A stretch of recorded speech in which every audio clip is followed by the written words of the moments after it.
Hello, YouTube.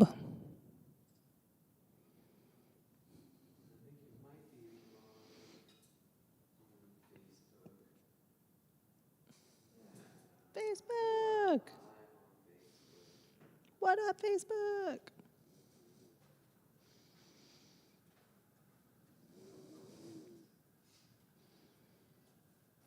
Welcome to Two Pastors and a Podcast. Do. Happy birthday, Dawn. Oh, yes. We love you. Happy birthday. She won't be on yet. We'll have to say that again when we see her get on. Yes. It is Dawn's birthday today. Post on Facebook. All caps. Happy birthday, Dawn. Happy birthday. Tanner will like that. He didn't listen, though. He'll listen later.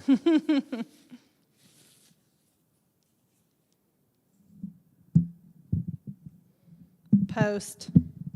Look at that. I don't post for anybody on Facebook. You're welcome. Just for you, Dawn. Okay, gotta get in a better position. I know. It's kind of... Hello. But we don't. We're supposed to talk to each other. This is We true. don't care about you. You're just listening in. Oh, man. So first things first, I don't think I'm ever going to wake up from the past 3 weeks. I'm so tired. I'm so tired. I don't got it. I woke up this morning to my alarm, and I was like, I could sleep. And this is not usual because I'm a morning person. I get up and I'm good. I might have to take a nap in the afternoon, but I'm usually good. I woke up and I was like, I could sleep another 3 hours at least. And that's odd for me. Yeah, I'm sleeping on the couch at the moment. Oh, yeah, because Carrie's sick. So I can't sleep. I'm very, very miserable. Sue said, Hi, Sue. I already sang happy birthday to her. Good job, Sue. Sue's good at that. Good morning, Sue. I hope you're not as tired as we are. So, recounting the past 3 weeks. Mm-hmm.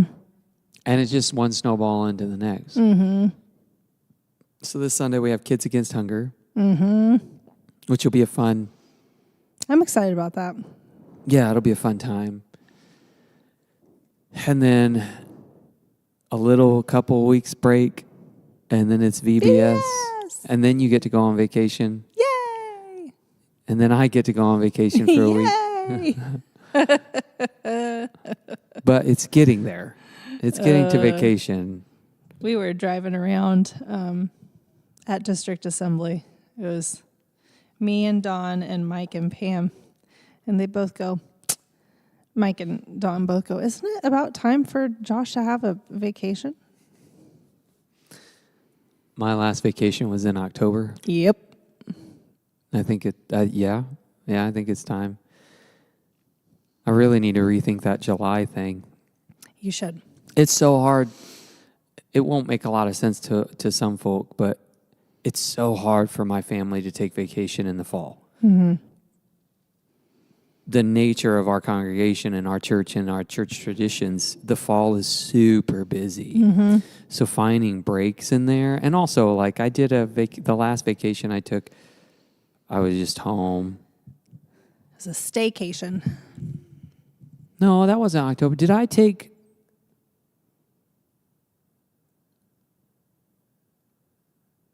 I don't know when I took vacation last. I know you took one. There was one Sunday that you were gone. Right? Recently? Not recently. Oh. You were supposed to take It's Marilyn's fault because she hasn't said anything. Come on, Marilyn. I think you were supposed to take one after Christmas. Right? Yeah. Did I? No. I don't think. I you don't know. You always come up with a reason. I know. I don't remember what that reason was, but I remember saying, hey, you're supposed to take this week off. And you're like, I don't have time, blah, blah, blah. Well, don't act all sanctimonious here. I'm perfect. I had to literally twist your arm and force you to take 2 Sundays off in a row. That's stressful. I gave you an extra week's vacation to appease Keith It is stressful. so that you could take The first week is ample time sleeping. off. Yes. And the second week is vacation. Yes. Yes, that's exactly it. There's no tired like VBS tired. And just you wait. You haven't enjoyed... Easter tired for me is the same for I think that's the way I would equate. Yep. Yeah. You haven't enjoyed the double VBS yet.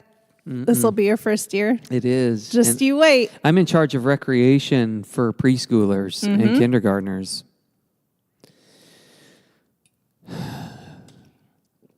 Chaos City. I know. I don't have a lot of patience. For the kids? No. It's Ella and But then I'm in Wyatt. charge of snacks, right? I'm in charge of snacks for the older kids. Yep. You got really excited about the snacks. And you said, we're doing something fun. And I said, all right, all you, man. Yeah, because, if it weren't for me, If it weren't for me, we'd be so boring at this church. Okay. Whose idea was nerfing nachos? Okay. Whose idea was that? Do we want to go down this path? I'm pretty sure it was because I'm pretty me. sure. Yes, I'm pretty sure it was your idea.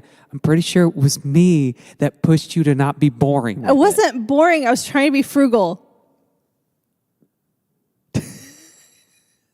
Don't you want a pastor who's frugal? Absolutely not. Absolutely not. I'm not accepting it. We listen, this is how we compliment each other. You are a little more adventurous than me, and I'm the one that takes your idea and makes it good. Okay. I think that's Okay. That's what you want to say. okay. I think that's how I'm gonna take Okay. it. Sounds good. The people don't want to hear us argue the whole time, though. So let me ask you a question. I don't know why they're here. I mean, this is true. But let me ask you a fun question. Okay, Because fun my question. brain is tired. I'm about ready to take a nap right now. Which meal is your favorite? Breakfast, lunch, or dinner? Oh. Nah. If this causes an existential crisis, I'm done with the get to know you section. Done. Yeah, it's weird. It depends. It depends on what diet I'm on at the time. If I'm doing like low carb, I look forward to dinner because I'm going to eat all my carbs in one sitting. If I'm low calorie, okay, it's not a meal time. There's not a meal time that I get excited about. Snack time. Oh, I like It's all about snack time for me, which Yeah. I don't get to do because it's terrible for my health. But snack time's what I always your crave, what I always look forward to. Go-to snack. Oh, chips. You like chips. Potato chips. Yep. Yeah. Well, that's what we grew up eating. Bags of potato chips. Yep. They were cheap. I can demolish potato chips. What's your favorite potato chip? Classic? It used to be barbecue. I think it just depends. Sour cream and onion barbecue. It's kind of a back and forth there. But it's not the traditional potato chip, but the garden salsa sun chips. Oh, I ate 2 bags nice. in one day. I can't stop. It was really bad. That's really bad. It was really bad. Which is why I don't eat potato chips anymore because I can't stop. Makes sense. So garden salsa, and then I really like the Miss Vicky's jalapeno chips yeah. at like Subway or whatever. So, and then my kids and I discovered, well, big fans. The whole family is big fans of the jalapeno cheddar Cheetos, or whatever they are. They have a jalapeno cheddar popcorn, Cheetos popcorn brand. Interesting. 9 out of 10 on the Richter scale. yeah. Like delicious. You get all the powder. So Yum. now like I'm a bag full of unhealth snacky guy. That's what I would like if I could look forward to something and Carbs say and salt. I'm gonna do something. Yep. And I get to eat potato chips and dip, French onion dip. You put Keith and Ella in a room with the sour cream and onion ruffles and some French onion dip. Oh. It is gone in 15 minutes. Oh, yeah. Ella's you can't stop. Ella scoops it like a shovel. Yep. It's so funny to watch. Yep. That's how you eat it. So Keith will be playing like Diablo or something, and Ella will be watching something on the screen, and the doop, doop, doop, doop. Oh, like, yeah. You two are hilarious. You can't stop once you start. Nope. Yeah. I don't like that as much as they do. I do like it though, but just not shovel size scoops. Yeah, I do. I like chips a lot. Mm-hmm. So yeah, that's me. And snack time. Snack time is your favorite. Unhealthy snacks like that. Mm-hmm. Yeah. What about you? Favorite meal time? It really depends on what the meal is. I like breakfast because I'm a hungry person and I get really hungry in the morning. Some people don't like breakfast, but I like it because it makes me feel like I'm a person again. If I don't eat breakfast, it's not well, honestly, if I don't eat any meal, it's not I good was for going me. to do an addition there and remind you of last night. I had eggs for dinner. We're not going to talk about it. I'm a little sad. You're on the phone with Missy, and I'm like, oh man, she doesn't even care who's on the phone right now. She is not happy because Cooking eggs. I'm looking at Keith. I'm like, you need to get going. I'm cooking eggs. It's all good. Your wife is cooking right now. You need to go. It's fine. It's all fine. But if I'm having like a steak for dinner, then dinner's my favorite. Okay, fair enough. I wish I were a steak. I'm just not a meat guy. I love steak. Chicken, I'm okay with. It sometimes makes my stomach hurt. Pork is the same way. Pork can give me headaches. Like sausage and stuff like that. Yeah. Ham. It's weird. I don't know why, but sometimes it gives me maybe this you're- weird, like not pain headache. Yeah, just maybe this you're weird, like allergic to it somehow. I don't know, maybe. But you're not going to go to the doctor, so who cares? What's the point? What's the point? I don't do it very often either because it's, again, bad for you. But I'm a snacky person too. I like Favorite snack? I like anything sweet. Is that considered a snack? Can I have a dessert for snack? I mean, snack is anything in between first and second breakfast and lunch. I like Snickers. Snickers is a good meal for me. Well, hey. It's got peanuts in it. It's got everything you need. It's got sugar, chocolate, cocoa. We were driving home from district assembly, and Carrie's like, Josh doesn't want to stop. Is that okay with you? I'm like, it's fine. Just get me a Snickers bar. That was my dinner. I wish I could have sugar and it not affect me so bad. Snickers is my favorite candy bar. It's good. Well, sometimes it's a payday, though. That's a lot of peanuts. I know, and maybe that's maybe why I came to like it was because of the protein. It doesn't mess with my body as much. I've been like watching these videos on the glucose goddess is what she calls herself. Mike Ewell kind of pointed me in her direction, and she's like, okay, it's for diabetes and things like that. A lot of it isn't that you can't. It's just when you eat things and making sure that you're putting the right things in your body and then allowing those things where your body's not going to react as much. And so she had this, she's like, don't eat the donut for breakfast because you're empty stomach and it's the first thing your body absorbs is the sugar. And I've always heard that, like, if you're going to eat a steak, eat it in the morning, that kind of thing. And, but anyway, she was like, the person was like, so when do you eat a donut then? She's like, dessert after you eat lunch. Yeah. Oh. Makes sense. Okay. Well, I always, I rarely eat the donuts on Sunday. Because I'll have a sugar low. I just will, and I'll be hungry before church is over, and there's nothing to eat here except more donuts. But I've always said that donuts go through me, like I burn everything so fast. It's gone. And I'm hungry in an hour. Yeah. So I very rarely eat a donut for breakfast.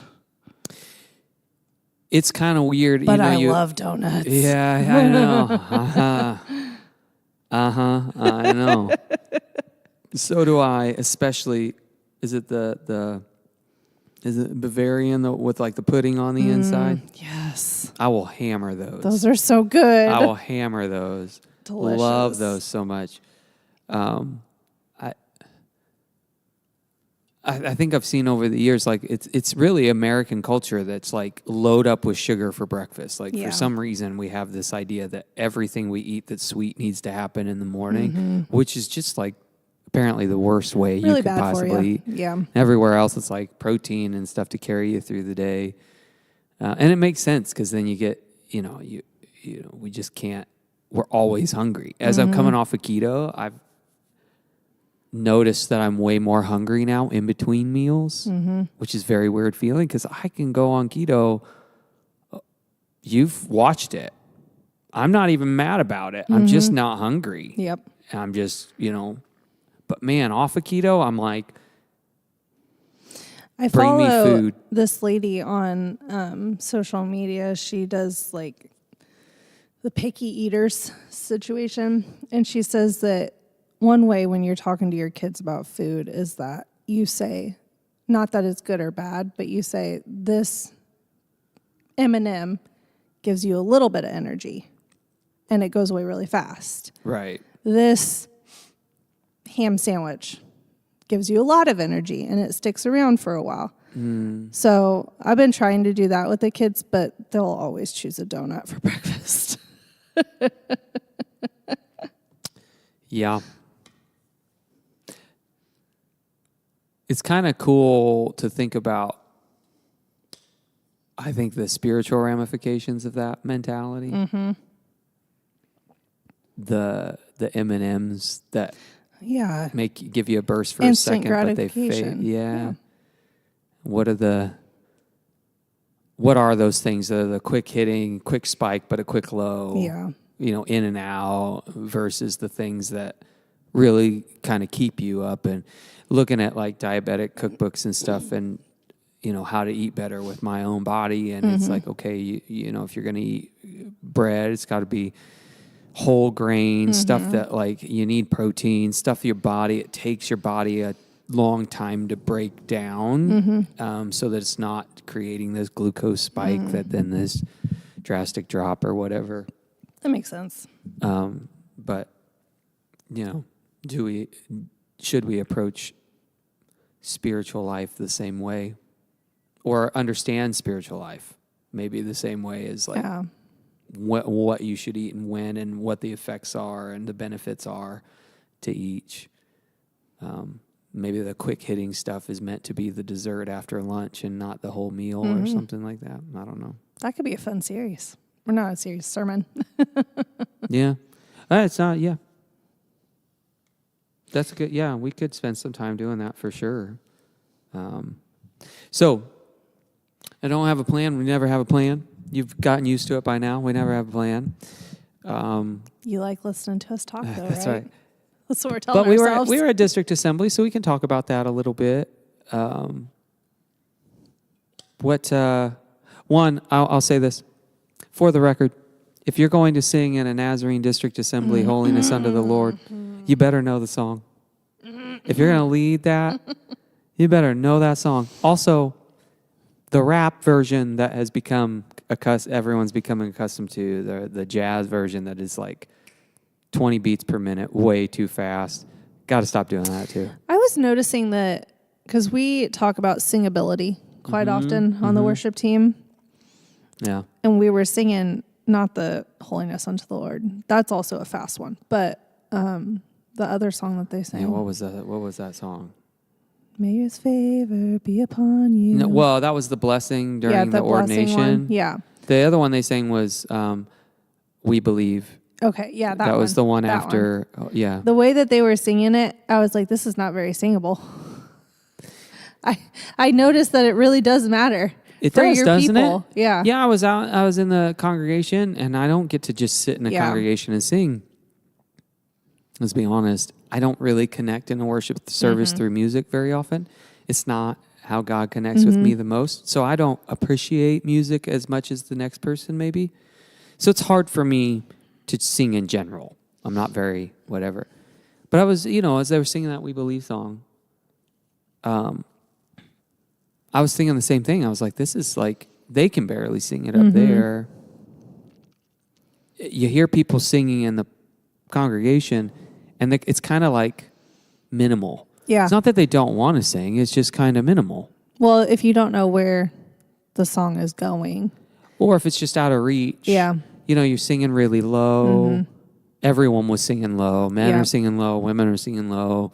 You're not in your comfort space. It doesn't, like, there's no real way for you to easily or comfortably really sing it out. It was tough. I always wonder what. I mean, I don't want to. I want to do a disclaimer. I'm grateful for the people that took the time to do that. Yeah. So it's not that. Yeah. But to your point, we talk about singability a lot, and to be a part of in every district assembly we go to, and every big church service I go to, it's always the same. Very hard to sing with in the congregation. What were you going to say? It makes me think of like what heaven's going to sound like. Are we going to care if we're on key or not? Are we all suddenly going to be able to sing really, really well? Yeah, like the redeemed, resurrected voice. Perfect pitch. Yeah. Or is God just going to be like, I made you this way, just sing it to me? You know what I mean? I kind of think, I mean, I don't think who God made you to be right now is erased when you get to heaven.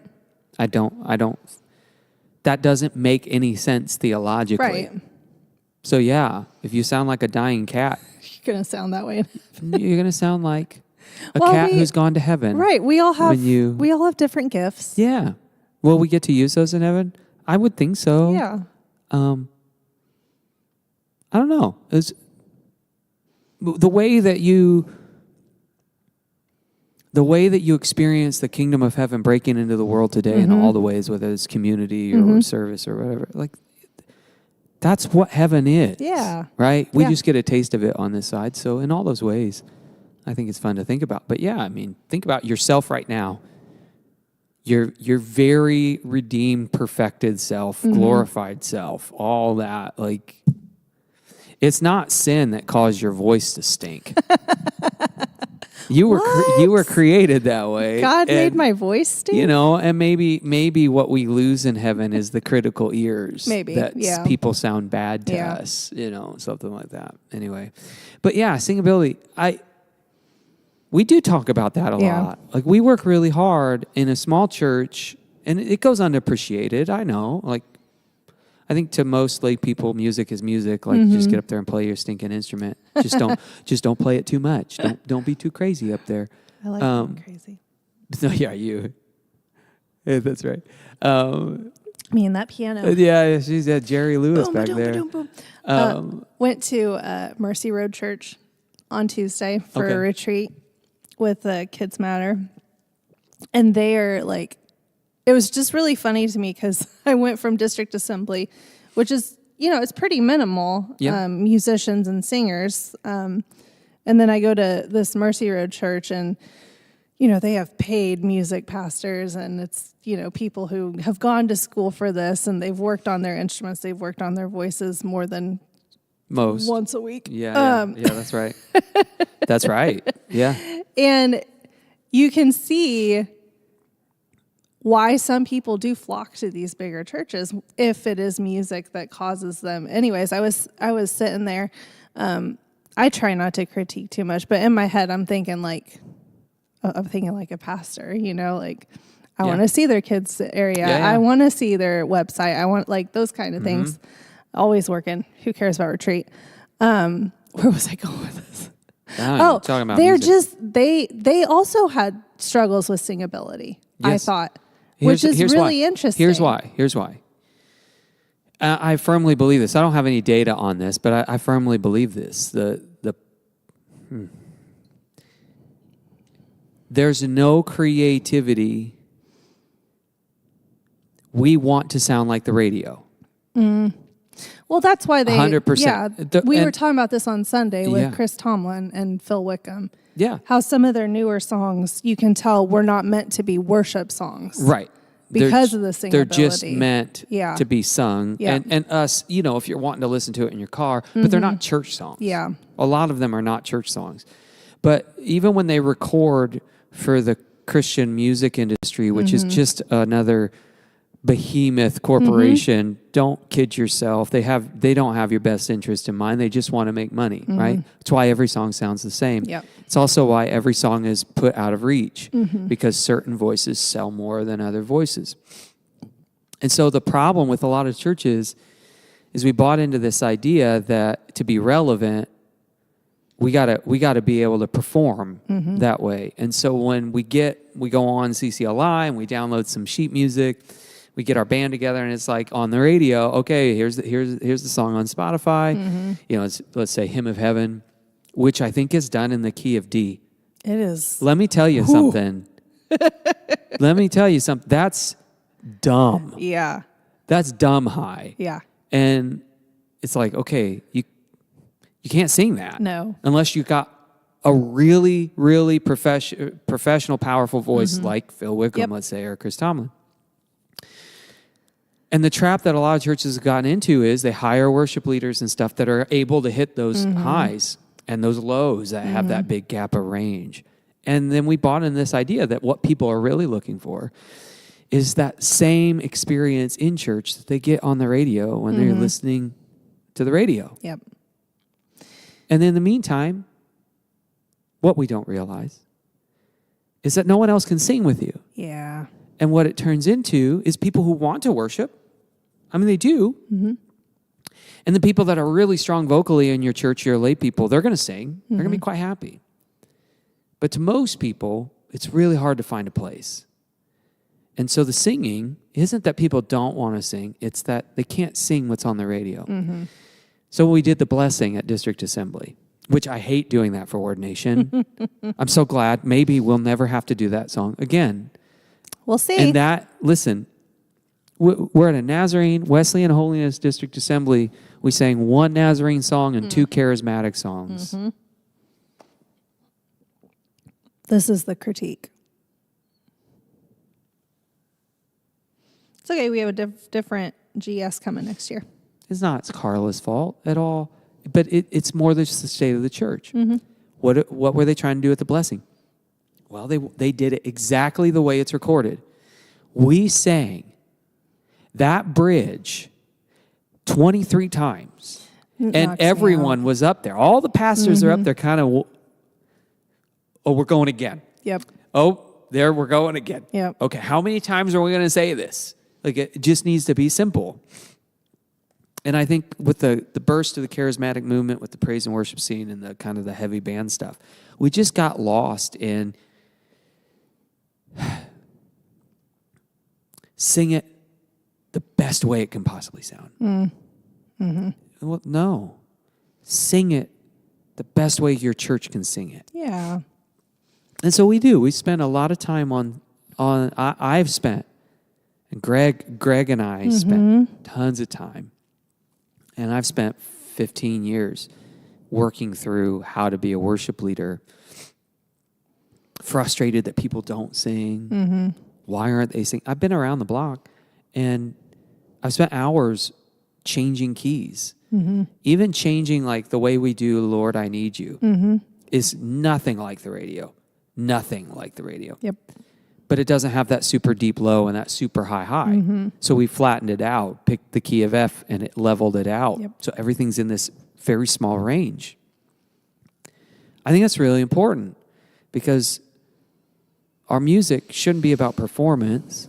That doesn't mean that musicians can't use their gifts. And I don't, sometimes we get the extreme where it's like, oh, if a guitar player has a little solo, that's just them showing up. No, let the musicians worship the Lord with their instruments.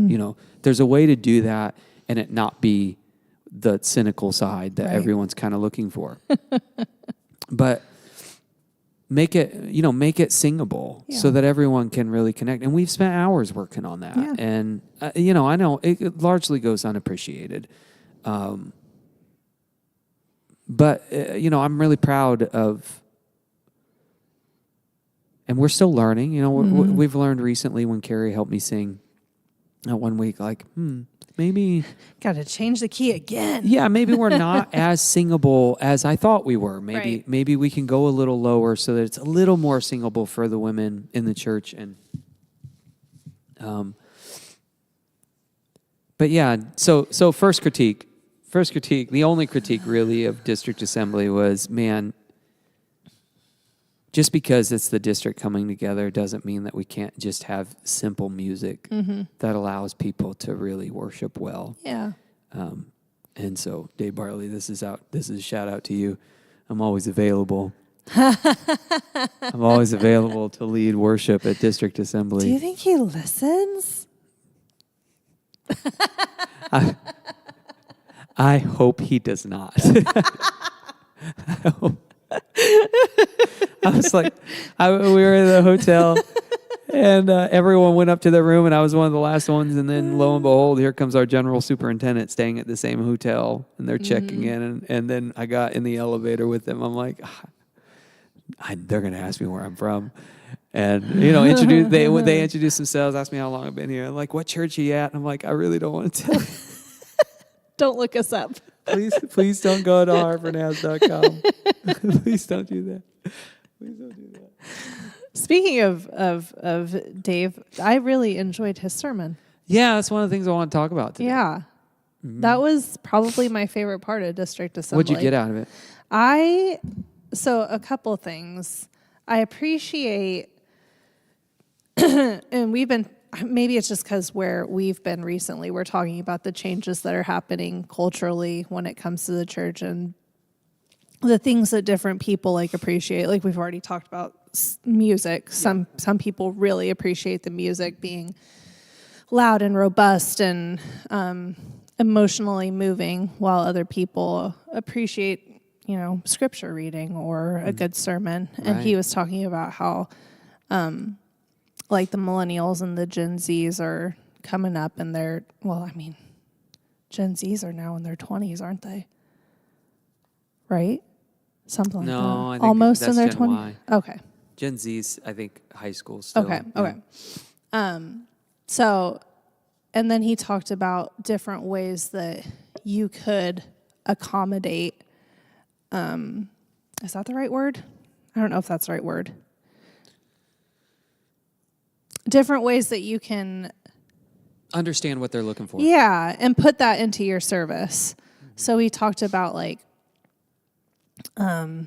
communion and the Apostles' Creed and just different ebbs and flows of your service that you can do maybe a little bit differently.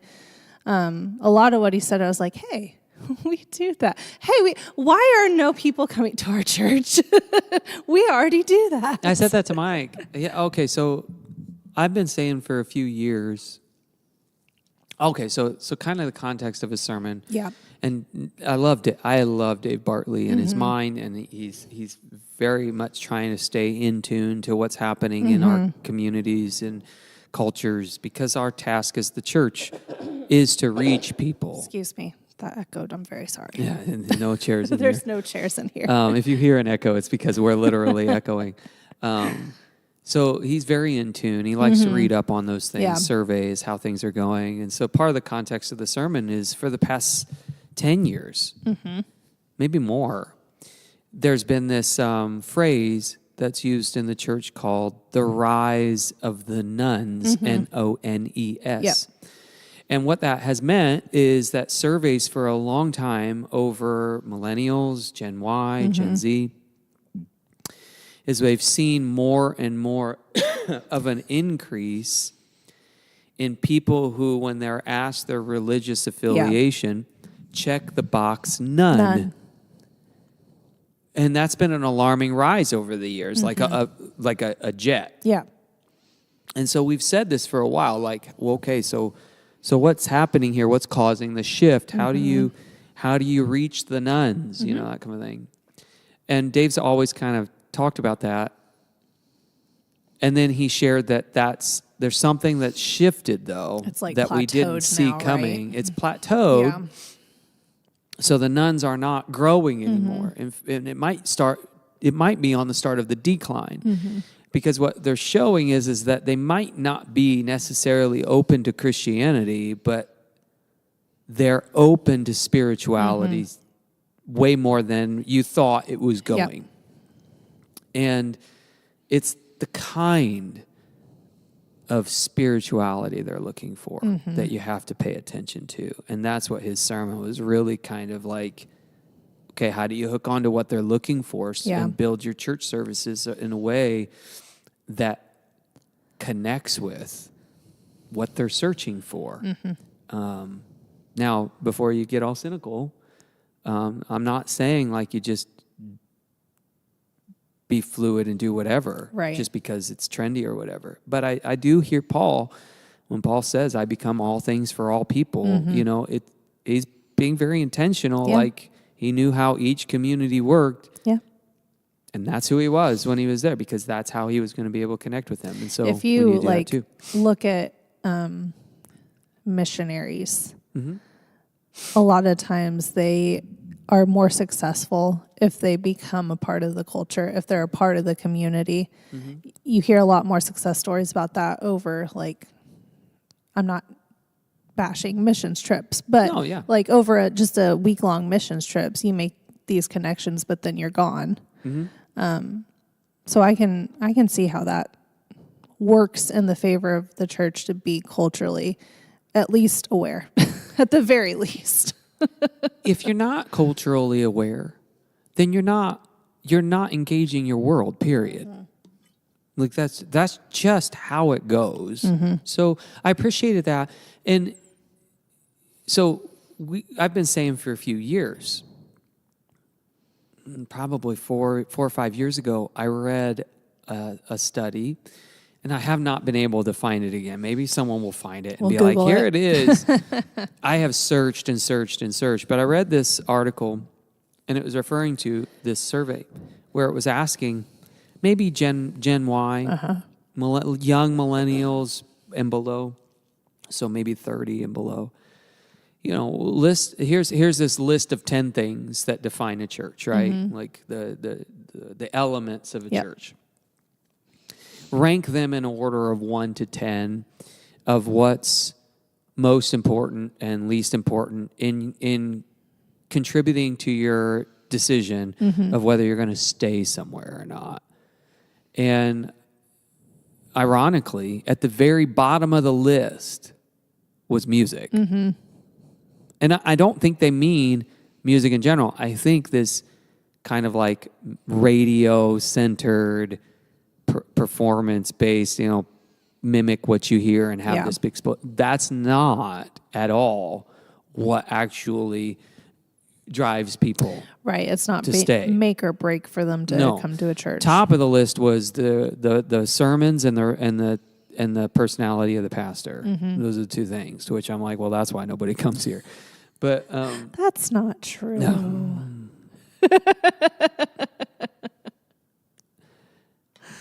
We love our pastor. Even social Right, justice. Sue? Yeah. Even social justice was way lower than I thought it was going to be.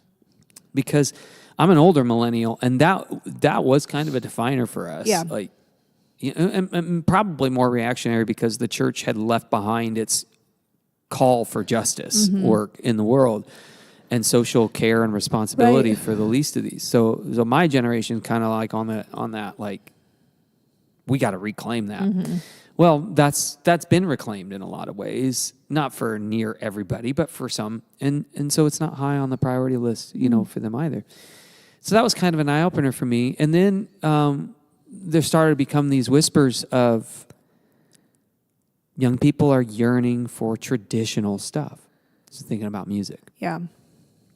So not in the church, just young people in general, the instruments that are starting to make a comeback that young people are wanting to play, it's not the guitar and the drums and the bass anymore. The instruments, the organ is making a comeback. Oh my, if I could learn, that is like my dream. The organ. Get to know you for a second. I want to learn to play the organ. I wanted to my whole life. I just could never find anybody to teach me. That's too bad. I know. Would you buy me an organ, Josh? No, I'm not there. I'm not there. You think this is a baseball field? Yes. That's my dream job. Sure. So the organ's making a comeback, piano's making a comeback. Just these very niche, not used to be niche, but nowadays kind of like shoved off to the side in the band-driven era of society in general. They're all making like a comeback. And that speaks to the culture that those instruments feel rooted and deep and not shallow. And it's not that guitar or bass or drums are shallow. They're not at all. It's just they've been used in so many shallow ways for so long. And traditionally, it's been like a piano and a vocalist. Yeah. Yeah. So what I've been saying for a few years is any church that wants to use the old strategy of, all right, and we could do this here at Harbor. All right, let's get some good musicians in here and let's just crank it out. And you know what? You're going to get people that are 45. Yeah. 100%. Gen Xers, They love it. they come busting down your door. And your church will thrive for about 10 years. And then you're going to have another worship war. But I guess my point being, I've been saying for a few years, you have to start. Young people are yearning for tradition, things that have roots. Hymns are making a comeback because those songs have roots. Yeah. And this is what I appreciated about Dave's sermon so much. We haven't paid attention to it with young people, younger millennial, Gen Y, Gen Z. There's so much change. There's so much drive, so much shallow, there's no time for them to set their feet in anything, right? It's just constant change. Yep. They're yearning for something rooted. Yeah. And in our music, if that's where young people are, there's a beautiful opportunity to go back to this kind of simple church mindset. You can do everything really well. You don't have to do the hymns the way the hymns were sung 85 years ago. Right. It doesn't have to be a hokey service. It doesn't mean just the piano. It does mean that you recognize that the church has grounded music. And you hear this with like modern worship albums coming out now. They're like trying to rewrite hymns and do things because people are yearning for that. And it's like, you're still missing the point. Yeah. They didn't just want, I think, what was it? Was it Bethel that did that It Is Well song? And there was nothing that was It Is Well except for when they finally like climaxed to the chorus of the original hymn. And then everyone's going bananas. And it's like, so just sing the hymn. Right. Just sing the hymn. Sing the hymn and do it that way all the way through. Yep. I think Chris Tomlin did that pretty well with Amazing Grace, My Chains Are Gone. Like that was probably maybe the only real good one. I like that one. That I can think of. But I guess my point is like his point was connect with them through tradition. Yeah. So that's what, to your point, the Lord's Prayer, the creeds, reciting the creeds, receiving communion, the sacraments in general, baptism, communion, singing hymns, those kinds of things in a different way, in a way that connects with them. Like there's a golden opportunity in the church to recognize we are grounded, we are rooted, and we can really grasp onto especially when you have like this group of people who are coming up into their 20s and 30s and they're realizing that, and I hear it all the time, they don't have the village that they were told that they would have. That's right.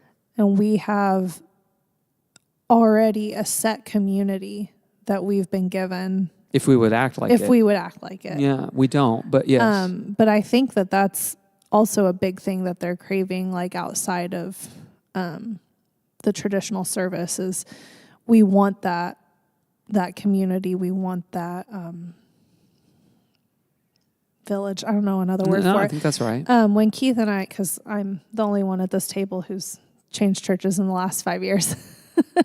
When Keith and I were looking for a church when we moved here, we were talking about the things that we wanted.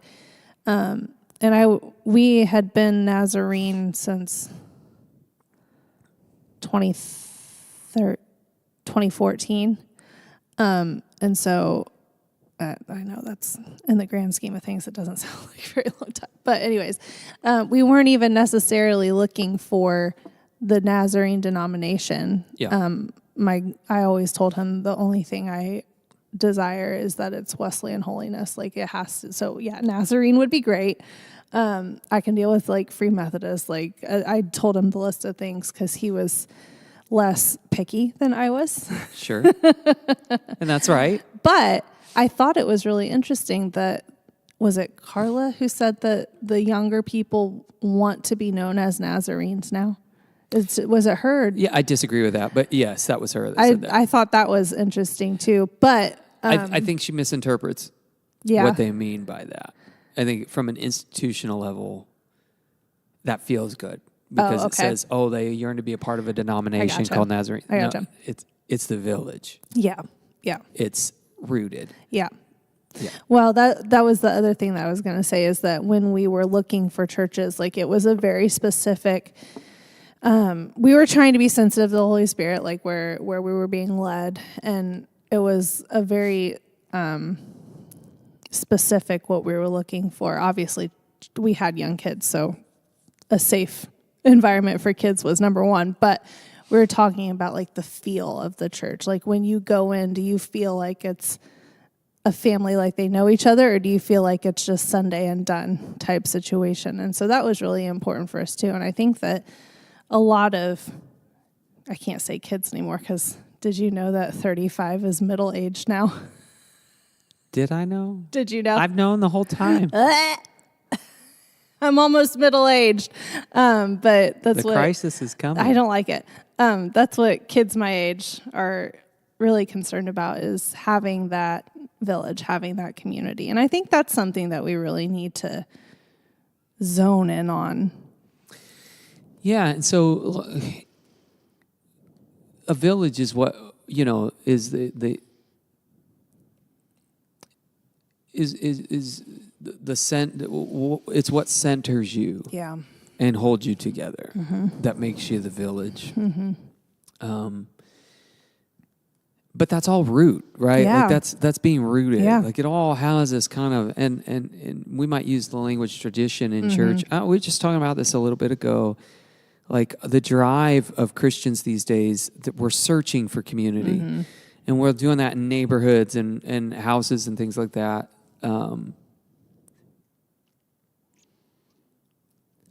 We're just searching for it in all the secular ways. Yeah. That don't exist anymore. Yeah. It doesn't. I think what's sad is that the church has lost its imagination on how we can live differently, how we can buy houses differently, how we can build houses differently, and where we place them and where we move. And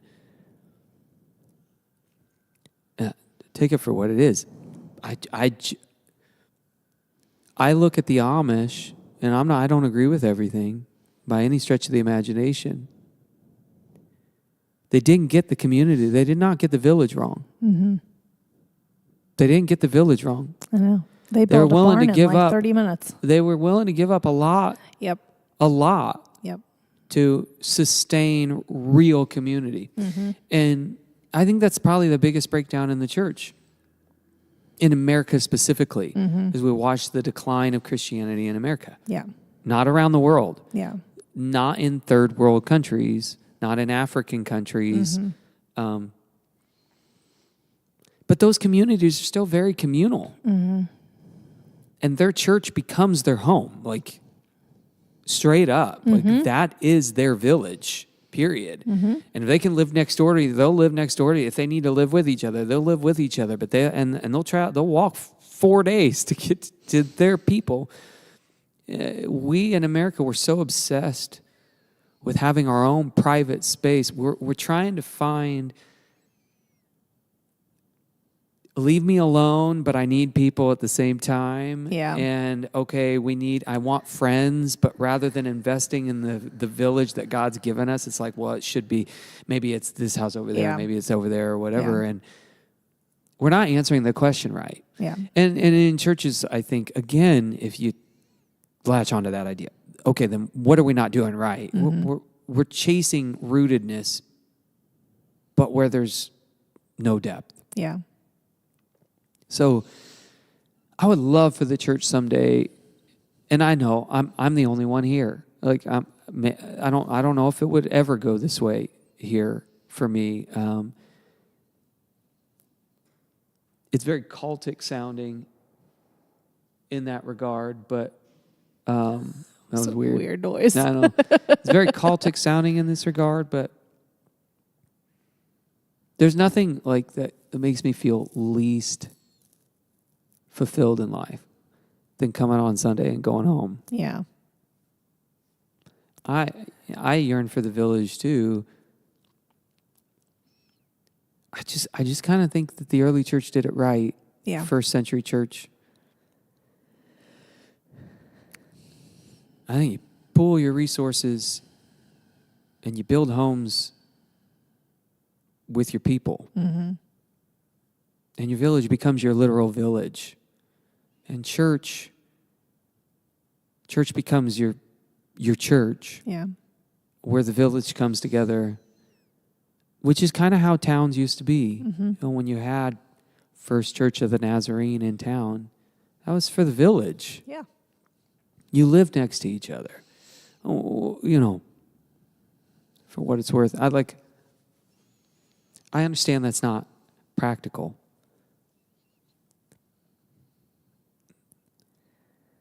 I do yearn for that, though, and I do feel the emptiness of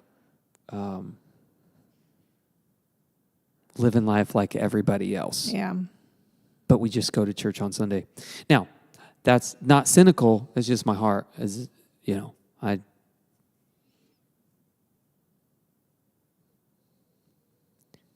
if young people are looking for the village, then maybe the church should start living like a village. Yeah. Yep. I agree. I just think that's right. And all the hard questions that come along with that, all the pushback that comes along with that, okay. We still have to wrestle with it, though. Yeah. And if we're chasing relationship and connection in all the secular ways, why are we not asking what the sacred ways are? Yeah. Okay, so back to the church talk. That's just into my heart a little bit. Things that I think about. Yeah. You know. We got 6 acres here, you know. Yep. How many houses could we put on here? You know. Anyway. 1 per acre. We're going to need a lot of acres. Yeah, there's a big conversation to be had there. So our church board just did a church board retreat. Yep. And these are some of the questions we're asking about. Where do we go? How do we move forward? What's our roadmap moving Yep. forward? And the ways we're going to use our property are going to be in very controversial ways. Cuckoo bananas. Cuckoo banana ways, but they are geared towards the village. Yeah. That we're called to be. Yep. So back to the church anyway, to this tradition talk. I felt very affirmed in Dave Bartley's sermon. Yeah. I did because, and I know it's not everyone's cup of tea. You know, I get the questions, why do we do this every week? Why do we do that every week? Because it was years ago that I was like, people are looking through that survey and others. Young people are looking for tradition. They're looking for something deep. Yep. The church has all of that. So we started ordering our service not around music. Like the article that I read said, if music is least important in young people's determining factor of staying at a church, then why is it 75% of the church service? Right. And that was the basis for the worship blocks. Yeah. So when I came back from sabbatical, that's what we did. I said, you know, I don't like the important things about us being filler. Yeah. So, you know, and recognizing, as you said earlier, different people connect and worship in different ways. But all that we do on a Sunday morning is worship. Right. Music is not worship Yep. on its own. Yep. It is an element of worship. So we wanted to capture the various ways and depths that people can connect with the Lord. And so we greet one another. We spend time in fellowship. That's an act of worship. We call our offering time worship. It's in that same vein of prayer. We have a prayer block where we spend time specifically in prayer. Scripture reading is its own block. Music is its own block. But those traditional elements have always been on purpose for me. Yep. We receive communion every week because communion grounds us. And it should be. It's deep. It's rooted. The scripture reading, that's a traditional element. Listening to scripture, letting that wash over us. So I was thinking about, okay, well, how else can we add more of that rooted tradition to our church service? So we're going to make a little change. Ooh, fun. Yeah. You heard it here first. It's right here. First. You've heard it here first. Voiced. You've heard it here first. So we're I'm on the edge of my seat. I don't even know. we're not going to start with open-ended prayer anymore. Okay. Normally, I welcome everyone. We do announcements, and then I invite everyone to stand. We pray, and then we greet one another. No, we're going to start praying together, and this it. Not my words, not adding to it or taking away. We're going to start the service after the welcome, before the greeting with the Lord's Prayer. Oh my goodness, this is crazy. So I was talking to Keith. I went to Thorntown to get my blood drawn, and I was talking to him on the way here, and I was like, if Josh doesn't have anything to talk about, I feel like I've been smacked in the face with the Lord's Prayer for the last 3 weeks to a month. Oh. So that's really kind of crazy that you're saying that, because it's like I've been trying in my own personal prayer time to pray the Lord's Prayer in a really intentional way. So that really makes me excited. We're going to do it very intentionally every week. Yeah. The key is going to be making sure that people don't do it robotically. Right. So being able to spend time thinking about the lines of the prayer and how, if this is how Christ taught us to pray, what's at the heart of the movement of it. I firmly believe we don't need to have a sermon series on it to understand it. Right. Or a Wednesday night. Repetition. Over time, you will start to pick up on the rhythms and the way Christ gears our mindset. But I was just really thinking okay, what's another way to connect with the culture that's yearning for depth and tradition and roots? Well, let's make sure that our church service has those elements in a very purposeful way. Yeah. So that when people come in, they're like, I feel like I was a part of something deeper today. Yeah. Not as we did in the 90s and 2000s of I went to church and I cried a lot today and the hair stood up on my arms during the key change in the song. And that was it for a moment with Gen Xers, but it's not it anymore. Yeah. So I yearn for people to leave here and say, I experienced the depths of God's love today. Maybe it was in Scripture. Maybe it was in the Lord's Prayer. Maybe it was in communion. Maybe it was in the sermon. Maybe it was in song. I didn't get goosebumps. Right. I didn't get all emotional. But I know I was in God's presence today. Yeah. None of us can trust our emotions. Right. You can't trust your emotions. And just because you cry at church doesn't mean it was a good church service. Right. But, the beauty right now and the importance of our church and any church right now is if the nuns have capped and if they're spiritual and they're open to spirituality, they just aren't convinced of which one. But they are keen that there's got to be something more than me. I'm open to a higher power. That's called prevenient grace. That's called prevenient grace. So you latch onto that and you Yep. say, okay, if they're searching for something rooted, then it's time to let go of the radio. Yep. It's time to let go of the super trendy or the super traditional or Right. this is that. It's time to start thinking beyond ourselves to say, let's the village needs a center, right? Yeah. Let's make our center the tradition of the church. Yeah. these deeper rooted things that transcend beyond our emotions, sound issues, visuals. They transcend beyond that. And let's become a community that's first and foremost centered in these deeper truths. And then we can have conversations about what it looks like to now become a Christian community. Yep. As opposed to Christians seeking community everywhere but with each other. Yeah. And then maybe my dream will come true someday. Maybe. Where Christians will move together. And good luck jumping through governmental hoops. No, I'm not worried about the government there. They might send ATF after you, but, it is what it is. I do think that's the next thing. Yeah. I do think. Excuse me. I just do. Yeah. I think the church building each other's homes and living a real life together. I do think that's the direction the church should go. Yeah. It's radical. It's kind of stupid in the world's eyes. It wasn't any less stupid when Barnabas sold a plot of land and gave his money to the disciples and they distributed it to the poor.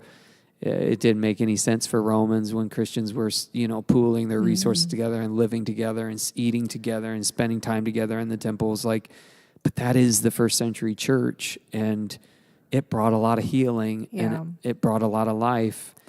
And all I see are people struggling to make it, and young people frustrated because the bill that they were sold of, you're going to be able to live your life and have community and have relationships and have the white picket fence in the car. They can't. And they're searching for that, and they're upset that doesn't seem to exist, and they're lonely. And here the church is like, well, we'll pray for you that you find your house. But we got 6 acres. Yeah. Well, probably want to put a pickleball field on there or something. I love this this idea about God giving us this community, this beautiful gift that he's given us. And if you think about the whole reason for salvation and why he's reconciling us to him and to each other, and we're ending up taking it for granted and just letting it, dwindle down to nothing. And it makes me really sad that people are so lonely and they're so isolated in this individualistic community that this culture that we've created. So when you ask a lot of times, what are we calling people out of when it comes to the church? Why would they want to come here? That's a question I ask. That's always my answer. Is that God is giving us an opportunity to reconcile us to each other as well as to him. My cockamamie ideas. Ain't that a word? Yeah, I don't even know where that's from. I see plots of land. It's 128 acres here or there or whatever. And it's just man. I also, I'm a hippie at heart. I am, I watched Jesus Revolution. I'm I totally would have been with them, in that moment. But, it's man, you buy a big chunk of land like that, and you're if you're really looking for a rooted community that's following after Jesus and wanting to live the life of real disciples, here's the land, come and build a home. That's really appealing to me. Yeah. And that doesn't say I don't at the same time want to vomit with the idea of not owning my own thing. Because, that's how we've been raised. Yeah. I mean, so hear me, as I say that and you're no, that's not how it works. I feel the same way. I feel all of that. But then at the same time, I say all the time, at sabbatical, I did not miss Sunday mornings. Yeah. I know. It's hard to hear.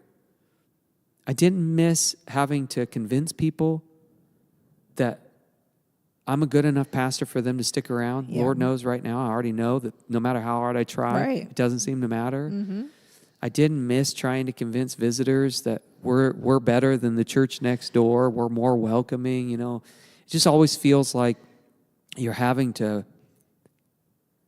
defend yourself Yeah. on a Sunday morning. And I didn't miss the production. I didn't miss having to write a sermon that I think 2/3 of people don't ever listen to. The machine. Yeah, the machine of it. I did say that a lot. Like, this is a machine of Sunday. I didn't miss that.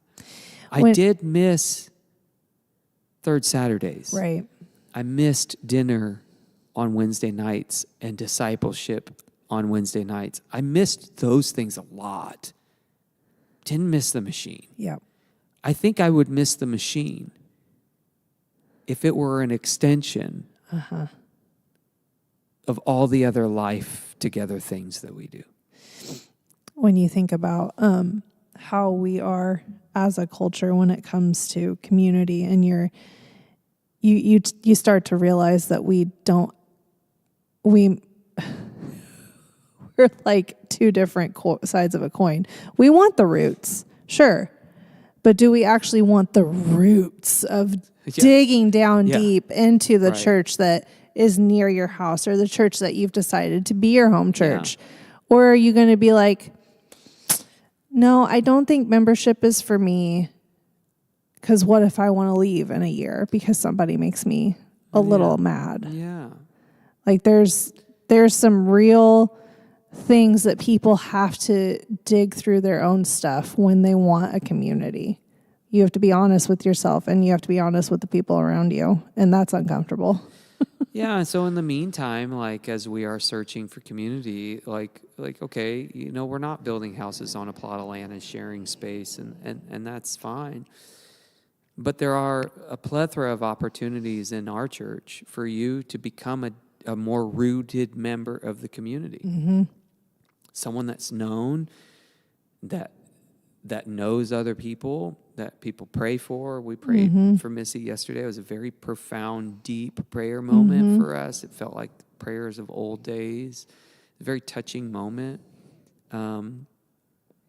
There are all those ways to get more rooted. Yep. And you're right. We struggle with that, like even just down to a practical level of, if you really are looking for people to live the Christian life with, then seize the opportunities you have instead of constantly keeping one foot in the door and one foot out the door. Yeah. And you're 100% right in that being rooted means that you're not off the hook. If you're upset, I'm not even going to use that language. I'm not going to use that language because it's emotional and it's dumb. If you are pulling away from your church, that's on you. Yeah. That's you making choices to do that instead of communicating the way that you would with anyone that's a real part of your rooted life and saying, this is what God calls us to do, is reconciliation. It's working through things. It's trying to figure out where the disconnect is. It's recognizing, you know what? I stopped coming to men's breakfast. I stopped coming to refuel. I stopped coming to third Saturday. Why am I expecting everyone else to fix me? Yeah. So, Which, by the way, there is some information in the Bible if you do actually have an issue with somebody in your church. Life is on messy. How to reconcile. Yeah, life because is messy. Life is messy. Life is. And God knows that. And he's like, this is how you can fix it. But you got to talk to people. But, and we get... How long has it been? Oh, it's man. already been too long. It's an hour and 8 minutes. Hey, that's not bad. Look at us go. I felt like we've been at an hour and a half already. That's because we're tired. Oh, sorry. So this is when we're really tired. Our feet are starting to stretch out. Starfish. We are so focused. We're too easily focused on the little things that aren't perfect. that we are willing to cast away all of the good gifts of God simply because we don't want to address the simple things that can be addressed. Yeah. And we don't like accountability. Yeah. And so we know if you're not happy at Harbor or at your church, you're not going to talk to your pastor because your pastor's going to tell you what you need to hear. Yep. And so it's just easier to walk away and cast that all out. Yeah. But it's not about that. The church community is not about that. Yeah. It's about service. It's about giving your life to the people around you and other people giving their life to you. And it's about focusing on the gifts that God's given you there with those people and not so much everything being perfect all the time. Yeah. But that takes a little bit of humility. Yeah. So if you're yearning for community, if you're yearning for a rootedness, those are the kinds of people I want to find Harbor. Yeah. You will not come to Harbor and stay at Harbor because our music is killer. What? I'm shocked. You won't. We sing 3 songs. Yep. Right now we're in Be the Light, so there's songs. 4. And Caitlin's like, whoa. Yeah, I know, it's a lot. We sing 3 songs. Our song set lasts 15 minutes maybe. You're not going to stay at Harbor if you're searching for a 40-minute dynamic music set. Yeah. If that's all you care about, this is not it for you. You're not going to come to Harbor and stay at Harbor if you don't like traditional elements. Yeah. If it offends you that we do communion every week, or you think that that's not okay, We say you're the creed. wrong. You're absolutely wrong. But that's what we do. That's what we do. We say the creed. Yep. Yeah, okay. Oh my goodness, you're Catholic. Okay. Whatever you say, man. It's tradition. That's our roots. It's everybody's roots. Whatever you say, man. You do you, boo. Yeah. No, I mean, it's not like. But if you really want to get to know a pastor and spend some time with a pastor that doesn't want. Listen, I'm not here to be your friend. I want to be your pastor. I want to be your shepherd. I want to be your guide. If you want to come and connect with a pastor and a family that just wants to root you with people, this is where you'll stay. Yeah. If you want to come and meet people that come on a Wednesday night and eat together, and come even when they don't like what's on the menu, which is sometimes our problem, is, I don't like it, so I'm not coming. No, bring an Uncrustable and get over it. Spend time in fellowship. Yep. Like, we do that here. Like, if you're, we're trying to be rooted. Yeah. We do that in our order of service. We do that in our discipleship. And I think it doesn't make sense to us 40-year-olds and above. Old people. But my hope, old people. Carrie, I'm 43. Carrie, I'm working on Carrie. She's just a little stuck in the mud in her old age. Man. Yeah, it's rough. It's rough. Rough life you have. But you know what I'm most worried about? I am not concerned about will our church be here in 3 years. Right. I'm very concerned about whether our church will be here in 20. Mm-hmm. So if I'm going to be Hezekiah and only care about peace in my time, then I only care about getting what I want right now. Yep. But if I don't want to be Hezekiah and I want to be faithful, then I want to think about the gifts God's given the church that are speaking to young people today, that they will have a church where they are deeply rooted and formed and shaped by the gospel in the midst of an ever-changing world. Yeah. Where they find their people and they worship as an expression of their life together. Mm-hmm. And so if that means that if right now you're seeing that they are a more traditional group looking for something deeper and more rooted, then my only goal is that we become more traditional and more rooted and more deep as a congregation. And that's because I want my kids to have a church in 20 years Yep. when they are in their 30s. And I know, right? But it's true. It is. Yeah. Like, think about what is the church going to look like 20 years from now when Yep. they're in their 30s and 40s? It's going to look more traditional. Yep. So why do that now? Set them up so that they have that village Yeah. that they're looking for and create the space to do that. Mm-hmm. We're going to be doing that as a church. Over the next, we don't have a timeline anymore. We didn't do a 5-year plan. No. We did a roadmap. Yep. A destination. Mile markers. Yeah. Hey, speaking of, come to VBS. That's right. So the way we're going to start shifting our mentality of what and why we do things is deeply rooted Yeah. in creating the community in real ways Yeah. that people are yearning for. Yeah. So if we build a gym someday, it's not going to be like every other family life center Yeah. that people see on Sunday and sometimes Saturday when they rent the building out. And not just another community center that, people just use for whatever, but a place for the church to come and engage every day Yep. in whatever way that they need to. And so it's going to, we're going to head that way as a church, and our church service is going to become more traditional. It just will, because that's what everyone needs. Uh-huh. Everyone needs deep roots and tradition. Yeah. And so that's where we're heading. And I'm excited about that. I don't know what God has in store for my future over the next 10 years, 5 years, 2 years, 6 months. But I know where God's leading me right now.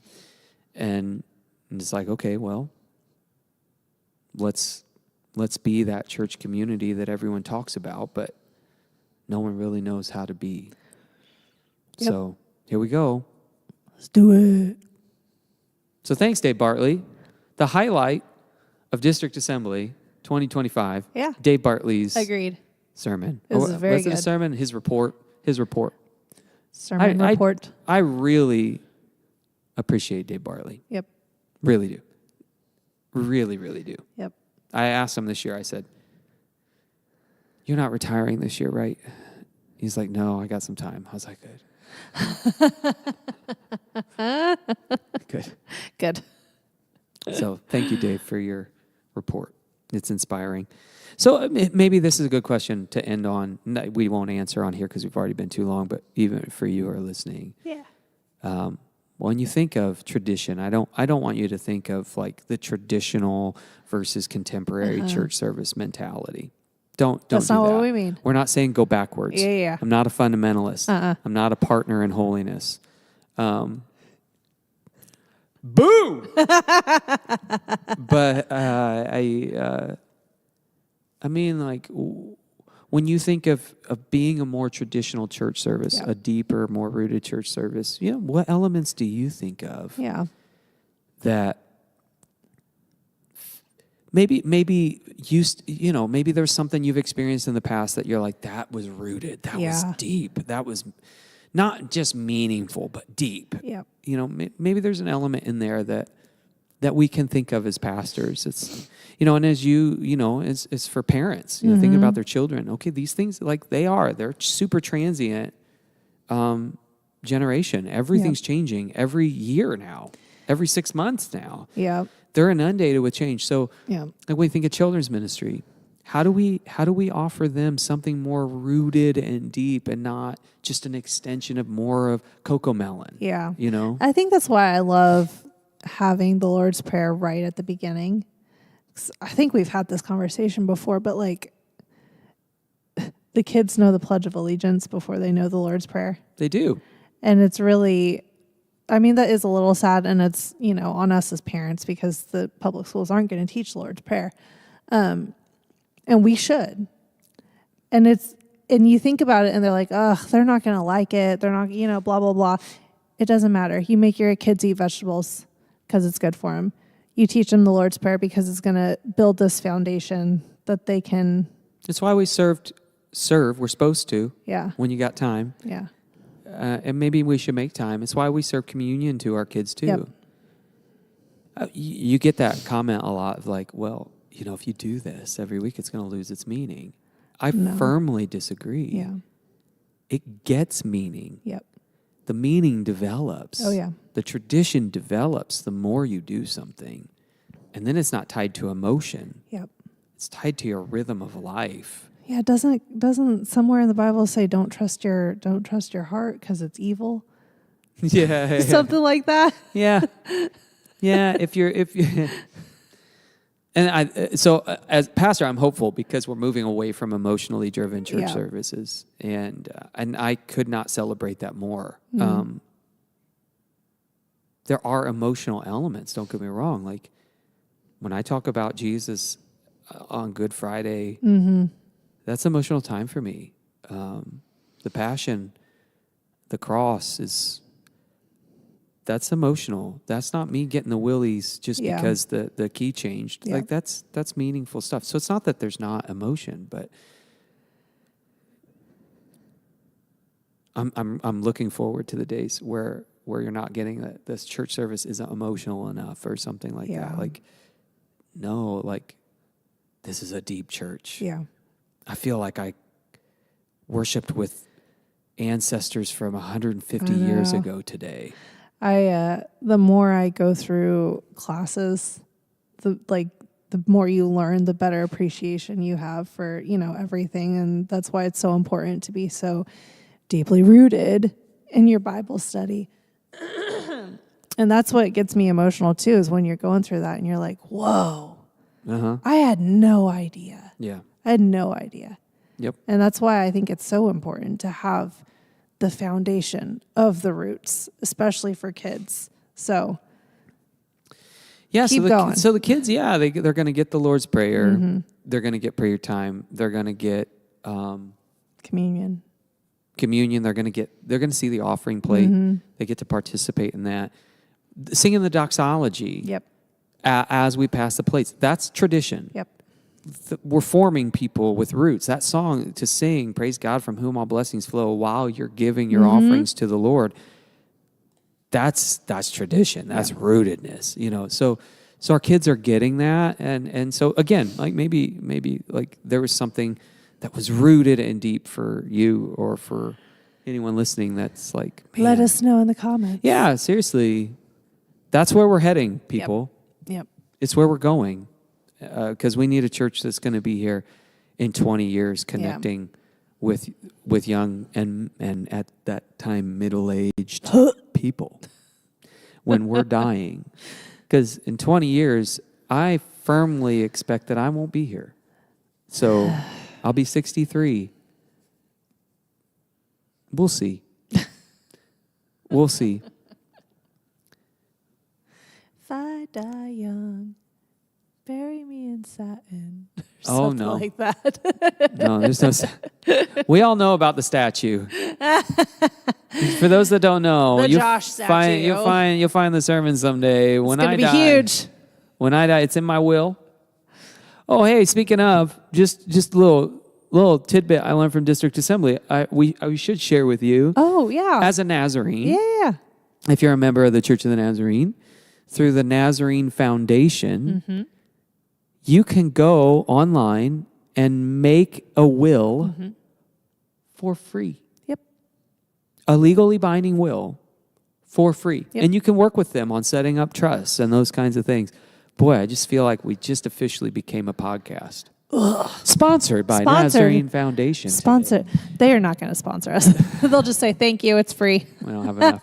But no, I'm thinking about talking to Isaiah because I'm like, that's really, hey, can you be our foundation guy? Like help the church with us. But anyway, if you don't have a will, you should go make one. Yep. I do not. Bad pastor. Neither do I. Bad pastors. Because it's expensive. And then Learn Church of the Nazarene, when you're part of a community, you can do more things together than you can on your own. So you get access to that. So yay. We'll talk more about that on Sunday. But in the meantime, you guys have a good Thursday. Have a good Thursday, and we're going to go take a nap. Maybe next week we'll have good conversation. We can have like a nap podcast, but you're not going to watch me nap because it's not pretty. Okay, bye. There are some people that watch those things, though, like people who keep their cameras on while they sleep. That's odd. Do you know that? No. Like people just watch people sleep. I don't watch weird things on the internet. I don't either. I'm just saying that's what happens. Listen, on a Sunday morning, if I turn the camera out here, you can watch people sleep too. Hey, it's good to see you. We'll see you next time. This has been your episode of Two Pastors and a Podcast. Do.